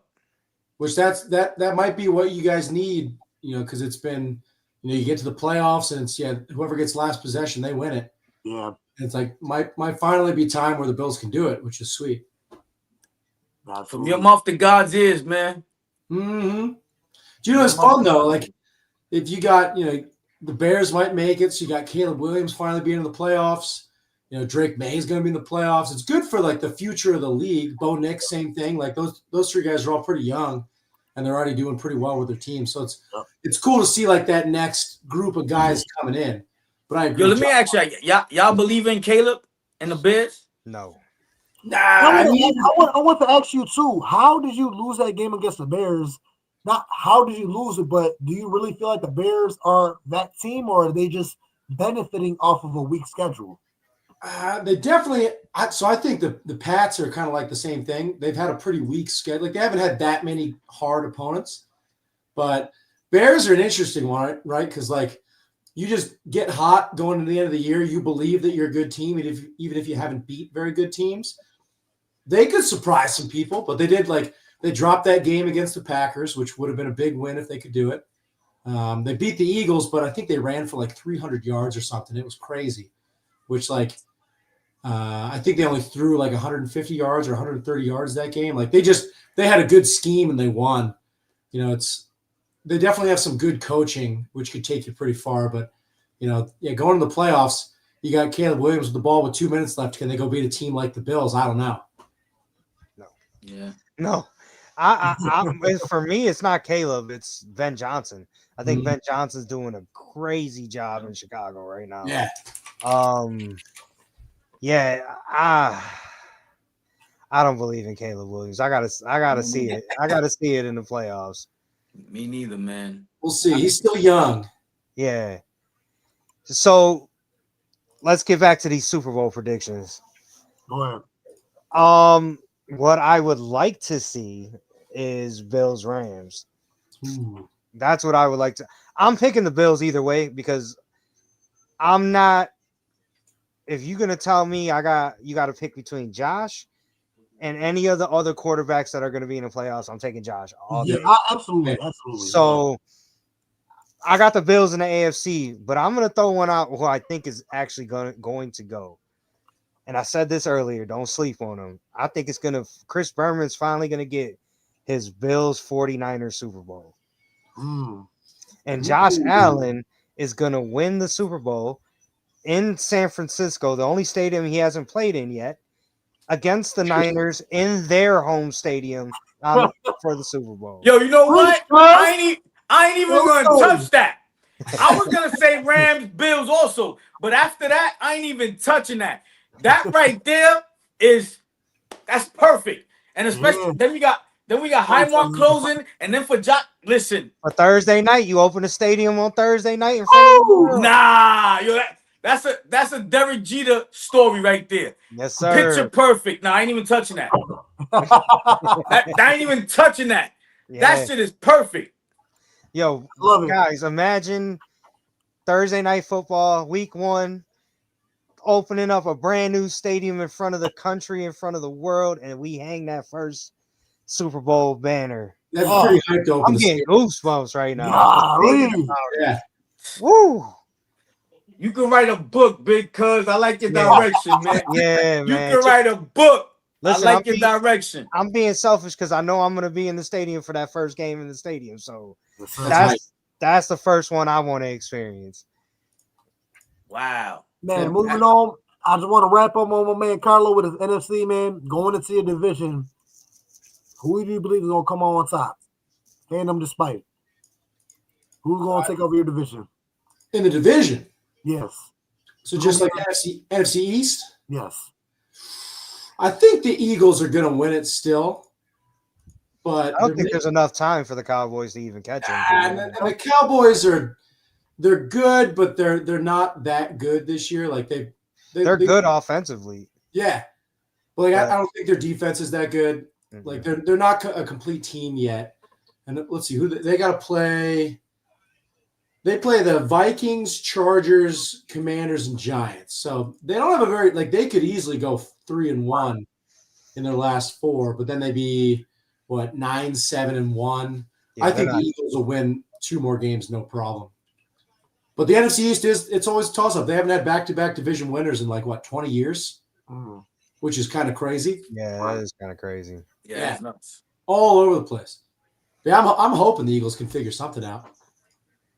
Yeah. You know, it'll be interesting to see. Now, we like to dive in when we dive into the next game. Obviously, we got an Eagles fan here. So we're going to start off with you with hot and spicy. Something, a big play, a guy that you believe is going to stand out in the game, offense and defense. Like, I want something hot. ESPN top 5 play. Something that you feel like this guy is going to stand out. Either Saquon running for 150. I know that's normal. But, like, or Jalen Hurts going to run for 100 yards. Like, give me something that you really feel like this guy's going to stand out and he's going to be the game changer. Give me a hot spicy for the Eagles. You think for like this next week or when the Bills and Eagles play? Give me both. Coming into the next week and then give me one predicted for the Eagles Bills.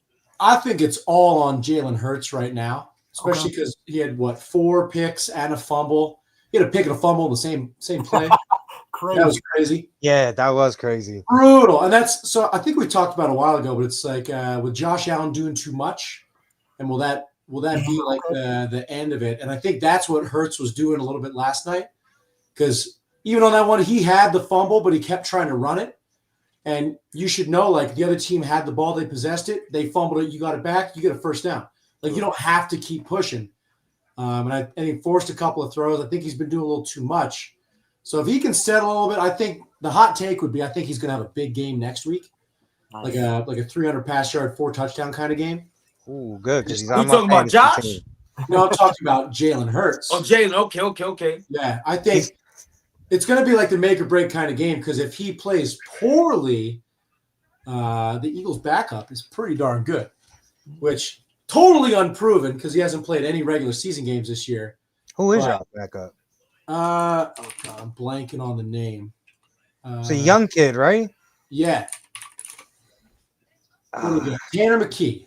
Okay, yeah, Tanner McKee, yeah, okay. And he played a couple of the preseason games and looked fantastic. Yeah, he did. People offered him like a second-round pick early in the season for him. Okay. So it'll be interesting if Hurts sucks again next week. Let's say he has like another 3 or 4 interception game. Would they bench him for the end of the year and put Tanner McKee in? It would be a little crazy to have like a team that's vying for the top spot. You know, same thing. Like, I think they could fire the coordinator still. If they have another bad game, then is it crazy to have a 9-win team fire their coordinator going into the end of the season? I don't know if they do that. Yeah, that'd be crazy. It'd be crazy. That might be like, we'll bring in a consultant kind of thing. He's going to call the plays, though, and we're going to fire you after the season. I think we should bring a passing game consultant. I think we should bring in Dable to run our passing game, but that's just me. Why not, man? At this point, man, because honestly, when it comes off to Joe Brady, I want Mac to take over on that, because you be having a lot to say on that dude. For Joe Brady? I'm not confident, dude, where at all. Love to have Dable as a consultant. Go ahead, Mac. At all. I'm not confident in him at all. His offense is very predictable. Yes. Listen, I forgot the exact number because I'm drawing a blank now, but up to 2 weeks ago, he was running the ball on first down. I think it was 48% of the time. Yeah. This dude here, that fucking slant, right? I could curse here, right? I'm good on that? Yeah, you good. That fucking slant to Shakir. Yo, I hate that play, man. Listen, I don't even know why that shit's still in the playbook. The minute the Giants fired Dable, I said, go get him. Yeah. Why? Yeah. Because I think he puts the battery in Josh. He don't take his shit. And he's what this offense needs, man. Because again, like we spoke on earlier, Josh is a Ferrari, man. Let him loose. Mm-hmm. Let him loose. I mean, you're gonna have your pros, you're gonna have your cons, but with a player like that, you're gonna have more pros than you're gonna have cons. And again, in the direction this league is in this year, a player like that is gonna be your edge to take you over the top on any team. So as far as Brady goes, listen, obviously they ain't gonna do nothing about him this year. It's too late for that. It's too late in the game. They ain't gonna let nobody go at this point. But let him go come next year, man. It's over for him, man. Finito. I think the best case scenario for us is we win it, and then he gets hired as a head coach somewhere else. Yeah, he gets poached. Yeah, and then it makes it easier to just say, hey, Brian Dable, you want to come for a year or two? At the same time, he's not going to come back underneath Sean McDermott, because Sean McDermott's the reason why he left. You never know, man. Watching your hometown team, that team that you were trying to win a Super Bowl with, I feel like he's going to find another head coaching job somewhere else, and he'll take that before taking maybe. But if not, why wouldn't he? Why wouldn't you? You come here, you get Josh, you get a brand new stadium to coach in. Yeah. Like it. I mean, if I'm him, I feel the same way. Listen, come back home and win with your team and win with the quarterback you first started developing. But I see Jay's point too, because it's one thing to take a demotion, go from head coach to another step, then say, for example, OC, and then you're gonna do it from the team that you originally left in the first place. That's like working for that you going back to your home girl that cheated on you. Right. So you ain't make it work with the new girl. Right. So I see that point of view as well. But as a fan, I would love to see him come back home. Yeah. Now what happens? Let's say the Bills, knock on wood, it doesn't happen, but like early playoff loss or just like don't play well in the playoffs. Do you think McDermott's going to be out and they want to bring in someone like you? Okay, so I'm going to preface my comments by saying I thought Sean McDermott should have been fired after 13 seconds. I think he should have been left in Kansas City and he should have been told, find your own way home. That's just my humble opinion, but there's no way you should have lost that game. But I think he if this year, if it depends on how we lose, because if we go into the playoffs, if we have a wild card loss like the loss we had a couple years ago against the Bengals, where they just came in here and fucking did what they did, or the tech, my thing is honestly think Sean McDermott's been doing a really good job this year. And I'm the first one to criticize him when he's not doing a good job. Right. So, honestly, I think this would be the year to take a hard look at it, depending like who's available. Who are you? Do you want to go the young route and try to get like a Ben Johnson or like a young up and coming? I think if we do switch coaches, we need to switch to an offensive minded coach. I seen a post today on Instagram. It said, if the Bill what's going on this season, if the Bills make the playoffs and you got Mahomes out, you got Lamar out, you got Burrow out, and if we don't win a Super Bowl, they said next year, McDermott out, and that shit makes a lot of sense, man. Yeah. If you ain't got those three quarterbacks, you guys touched on it earlier, even before I got on. If those three quarterbacks don't make the playoffs, this is the easiest path we done had to the playoffs since we started this run. Right? If we don't get this shit done, I'm gonna tell you, it's gonna be real hard to be enthusiastic come September. The only thing that's gonna make me excited come September is just the fact that we're opening a new stadium. That'll be it. Because like you said, like this is the year, like right. Josh is beating Lamar, Patrick, Joe, and Baker this year. So I mean, and if we go into the playoffs the way they are right now, we have the best quarterback on any team in each conference. I'm sorry. Jalen Hurts is good. Matt Stafford's good, but none of them. I'm taking Josh over any of them. So this has got if it's not this year, then when? Right. I guess is the question, right? Like Josh is only gonna get older and he's gonna be further away from his prime. So yeah. But I'm sorry. I was just gonna throw this wild one out there because I've been seeing it a lot on social media.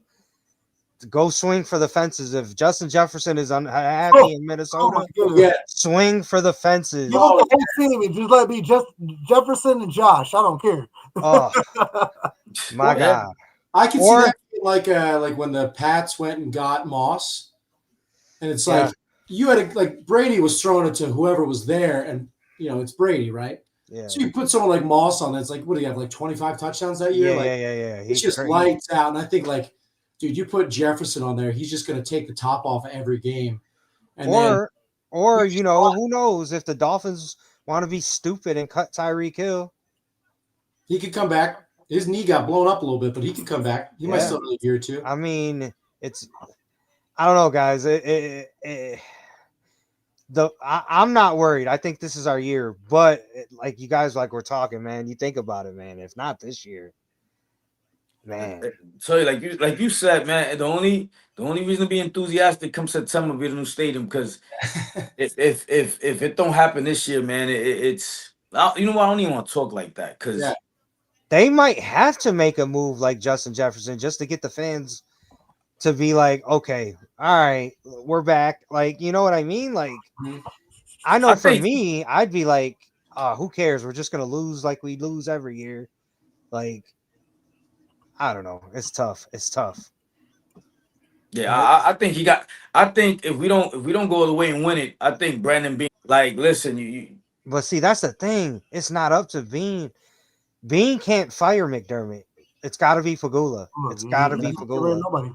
Yeah, it's in there. Like, I think it's in Brandon Bean's contract where Terry Fagula gets the final say. So even if Bean did want to fire McDermott, he has to get the okay from Fagula first. I don't think he can just do it. right. Right. It's got to be. It's brutal as a head coach because like if you look at McDermott's win loss, they've been great his whole tenure there. But like, do you need that change to push it over the edge? I mean, like, obviously, as an Eagles fan, I look at Look at Andy Reid. and Andy Reid for so many years, and when he was in Philly, his clock management sucked. They lost those tight games because of it, where it was just like it wasn't 100% there. But then he goes to Kansas City, won 3 Super Bowls, and it's like he got better as a coach, and he got a good team. Like, I like to use the Golden State analogy. It's the Mark Jackson thing, right? Mark Jackson built that Warriors team, and then they switched coaches, and then Kerr just took Jackson's team on that dynasty. yeah. So it's like, I there comes a point for me where you can't keep living off of your, oh well, I ended the drought. Right. You can't keep living off of that because, like, I'll be honest with you guys, if we win a division or not, I really don't give a shit. I don't care because Right, that's not Super Bowl or nothing now. yeah, that's not what we're Yep. in. That's not what we're here for anymore.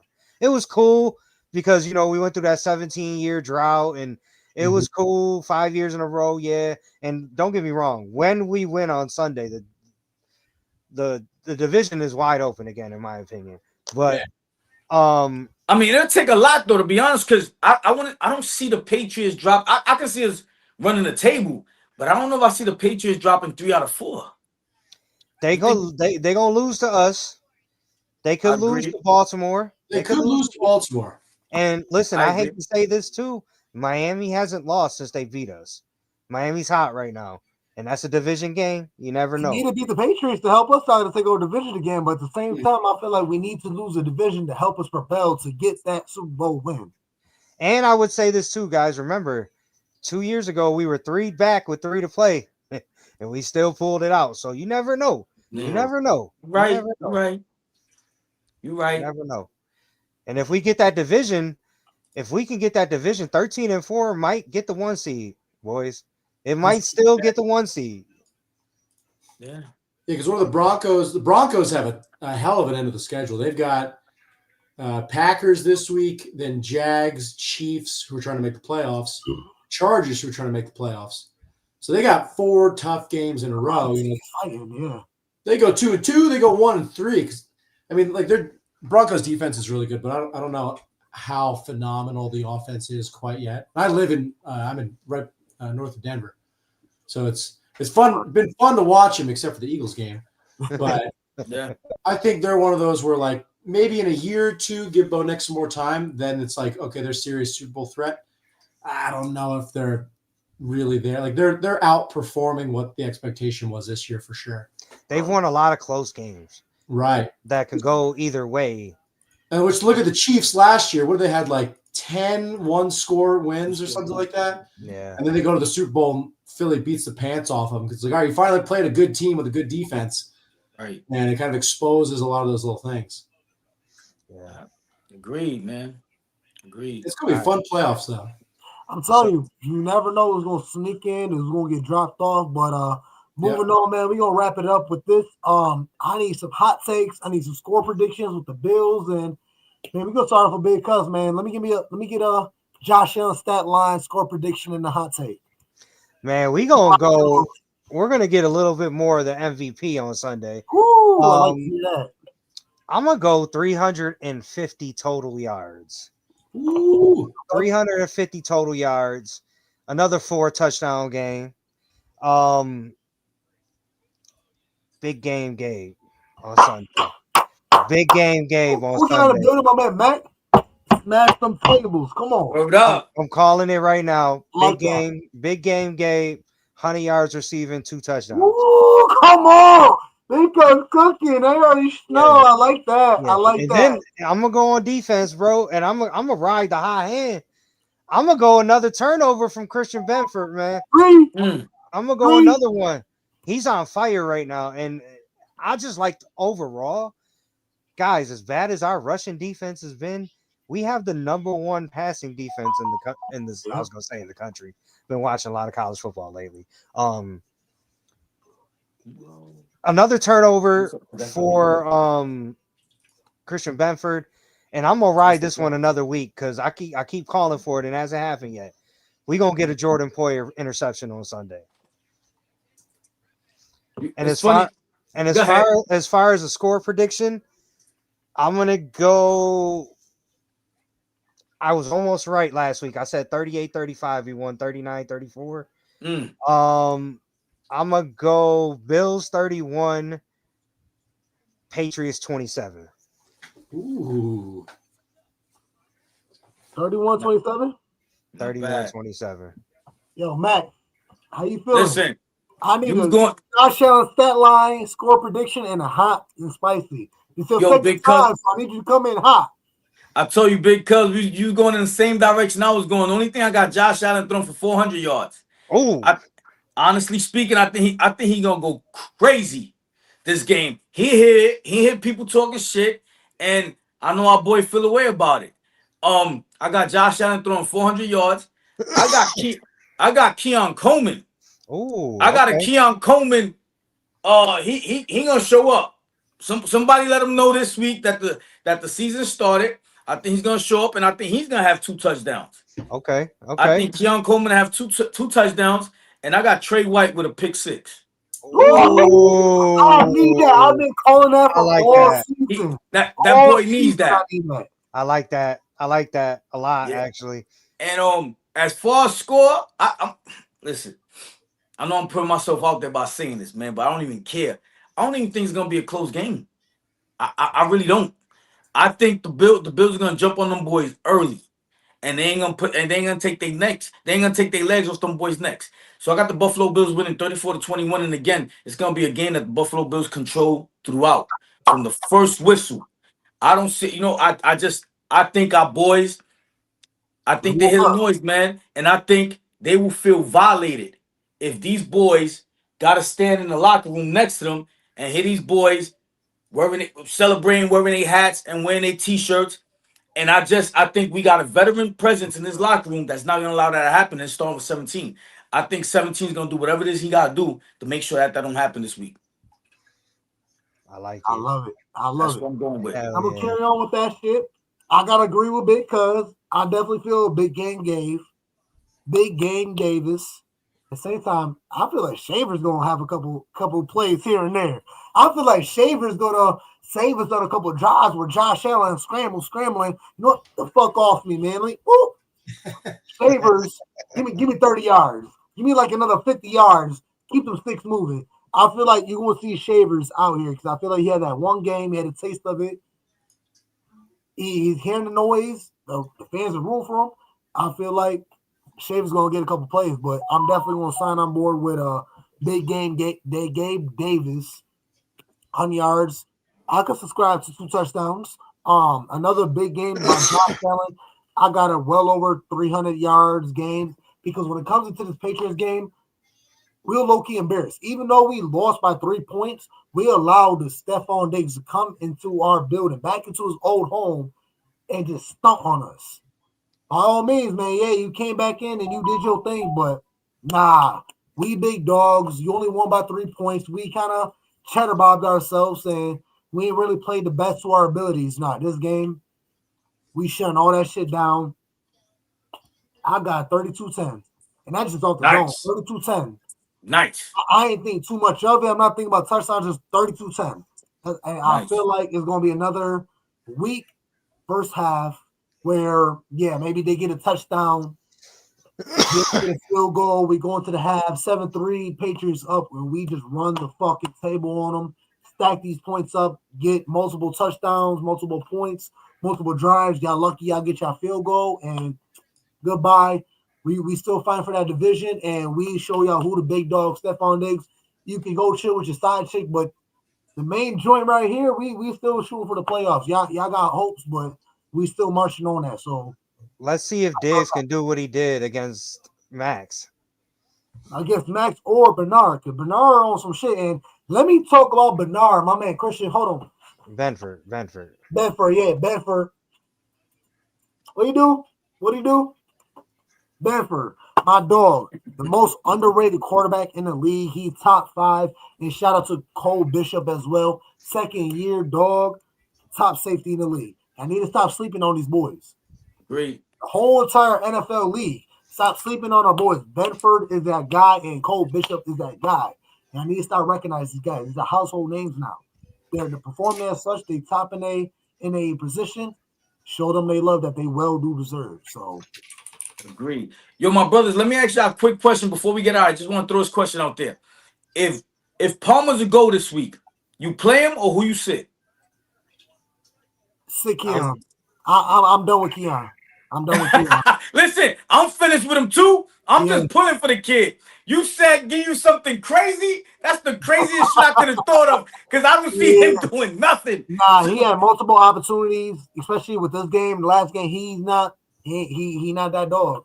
He not a dog. He's lazy, man. He lazy. I mean, like I said, I'm pulling for him though. I'm hoping he turn things around. Yeah. I'm pulling for him, but he gotta show me something different. So you saying Keon?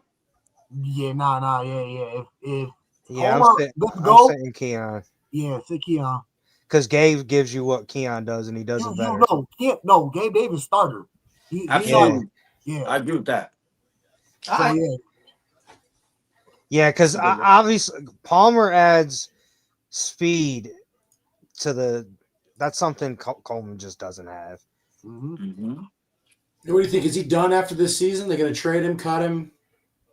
He might be. It all depends on what we do at wide receiver in the offseason.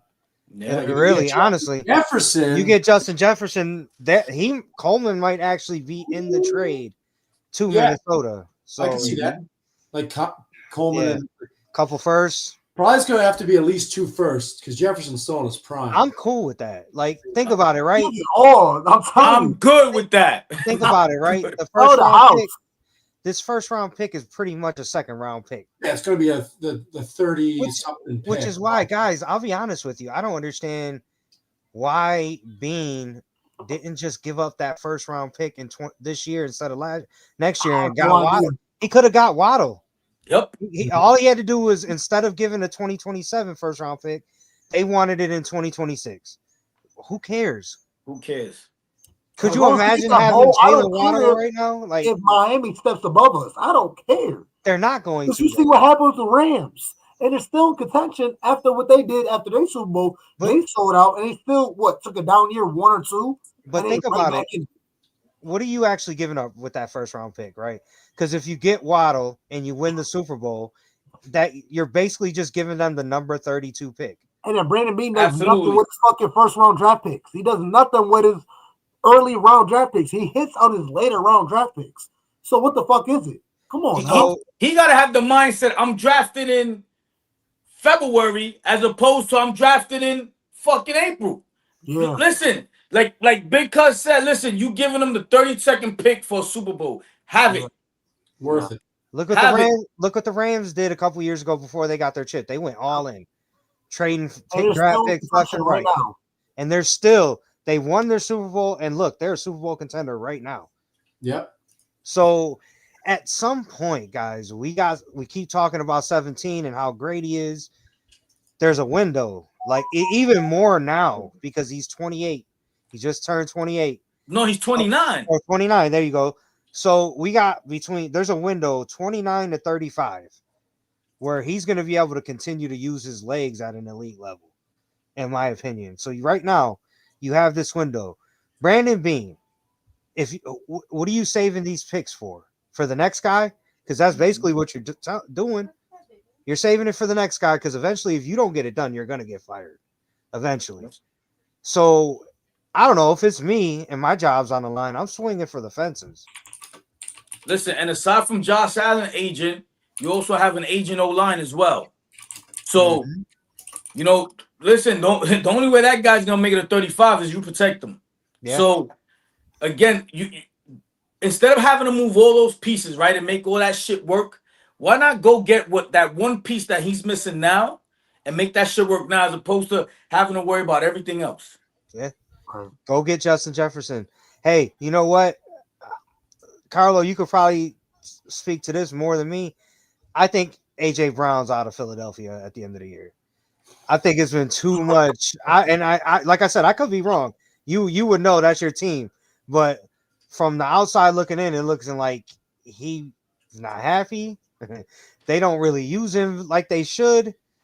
If they can get draft, because Howie Roseman's great. A drafter. He's a great drafter. So if they can replenish their drafts with whatever picks they get for AJ Brown, will he be available in offseason? I take him. He'd be the perfect receiver for Josh. Yeah, that would be interesting because he's still good enough that you could get like a first. I don't think you get 2 first rounds, so I get like first and second, maybe a couple second, third. Like you get a pretty good haul for him. But yeah, it'll be interesting to see what happens. Like if they fully collapse and have like bad end of the season, early playoff, I could see like, all right, it's time to rebuild a little bit. Yeah, I think coordinator's gone either way. Or do you try to get George Pickens? Does Dallas re-sign George Pickens? Right. Like it's gonna be the offseason is gonna be very interesting. It's gonna be fun. Yeah, and don't think Brandon Bean, it's not lost in his head that we're opening a new stadium this year coming up. He's probably thinking in his head, I got a field. We want to go into this new stadium to be able to put a show on. Oh, big time. So, like, the offseason is going to be very interesting, too. Right. Very. Oh, yeah. Absolutely. Absolutely. Because it's like Max said earlier, if we don't win, what do you do at head coach, right? What do you do at GM? If we do win, what do you do to go and try to repeat? Like, you know what I mean? Like, it's either way, it's going to be interesting as hell. Yep. I agree, man. So, man, nonetheless, man, I'm telling you, we're going to go for another hour. I feel like we're all getting tired right now. We could keep talking because we love football. We love the Bills. My man love the Eagles, and we're going to keep talking. But it's the time we got to wrap things up. I need some final thoughts. Carlo, I'm going to start with you. Let me get some final thoughts about the Eagles, NFC, AFC, and then wrap it all up, man. How you feeling? Shout out your wild coat. Oh yeah. So wildcoat.com. Same thing on Instagram, Facebook, TikTok. It's all just wildcoat. It's a great time. Anybody who met us at the tailgate, you know that we were staying warm. Make 10 different styles, kids' coats. It's just, for a game or for skiing, you can't beat it. It's just a good time, great coat. For a hot take on some football, I think AFC, I could see Bills winning 2 in a row. I could see Patriots losing 2 in a row because they won 10 in a row all of a sudden. I think the division is going to come down to the last week, and if the Patriots can beat the Dolphins, which is going to be kind of it'll be a fun end of the season. I think the whole season is going to come down to week 18 now? Mm-hmm. I think basically nothing's going to be locked up, AFC or NFC, going into it, because you're going to have Seahawks looking to clinch the number 1 seed, but I think the 49ers could also be doing it. They could both have 13 wins. So you're going to have a lot of those teams where like the 7 or 8 seed is going to be a team that was 1 win away from being the 1 or 2 seed, which is going to be a good time for the playoffs. And which makes me happy because I really thought the last game of the season we'd be sitting people. I want to see Josh play in these red helmets. Yo, I want to see Josh play in these red helmets. Every time we play in a non-regular Bills uniform, we lose. Not in the Reds. Not in the icy Reds. whites, bury them. Bury the icy whites. Not in the Reds, bro. The AFL, we lost against them, and then now I'm like the Red Helmets. Please resurrect some type of success. No, we beat the Bucks with the AFL helmets too. Yeah, the second time. I didn't know there was a second time. I thought we only wore them once, but the one jerseys we have not worn yet this year are the red ones, and we usually do. Yeah. We haven't worn the red color. Rush. Those are hot too. Yeah, Fire. yeah. Mm-hmm. They look good. I wonder if we're gonna wear them. We have to sooner or later. Probably against the Eagles, maybe. There you go. And then the Eagles wear the Kelly greens. That'd be tight. Oh, that'd be such a Christmas. good. Yo, don't we play on the 28th? Yeah, I think. Yeah. So. Right after Christmas, red and That's green. Christmas game. Red and green.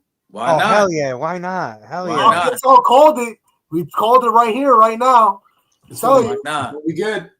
What up? Somebody put that in sports bet. But yo, nothing but love. Yo, my man Mac. Tell the people who you are, where they can find you, and what you got going on, big dog. Mac Mafia, you catch me at the Table Smashers on Instagram and at the Table Smashers on TikTok, man.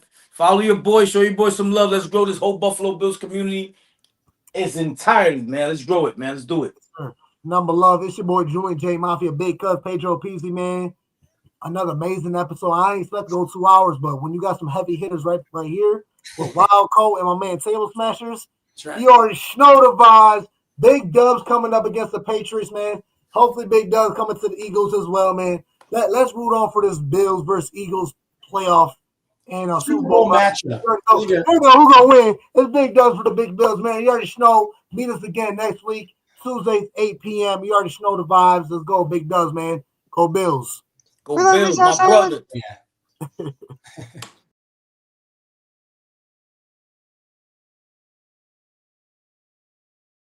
One job to get done today, man. Find a W. Play for each other. Love y'all. 1, 2, 3, 1, 2, 3.